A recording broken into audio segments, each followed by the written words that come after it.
course-poursuite. En plein milieu de l'océan Atlantique, la marine américaine a annoncé avoir arraisonné un pétrolier battant pavillon russe au large de l'Islande.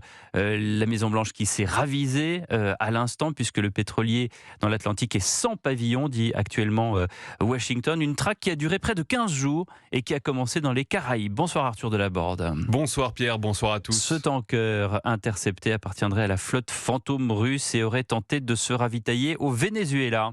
Oui, l'affaire a démarré le mois dernier quand les gardes-côtes américains ont tenté d'arraisonner le pétrolier en mer des Caraïbes. Le navire refuse d'obtempérer. Cap au nord, direction l'Atlantique. Traque de 15 jours en pleine mer. Ce tanker, le Marinera, est sous sanctions américaines. Washington l'accuse d'appartenir à une flotte fantôme qui contourne les sanctions pour transporter du pétrole pour l'Iran, la Russie et le Venezuela.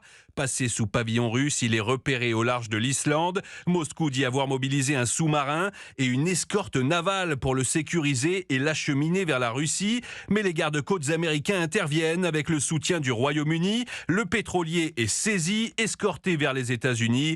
Peu avant, un autre navire sans pavillon avait été intercepté dans les Caraïbes. Message de Washington, le blocus du pétrole vénézuélien s'applique partout dans le monde. Moscou affirme suivre la situation avec inquiétude. Et ce n'est sans doute pas un cas isolé. D'autres tankers sanctionnés sont récemment passés sous drapeau russe. C'est une guerre discrète, une guerre de l'énergie qui se joue loin des côtes.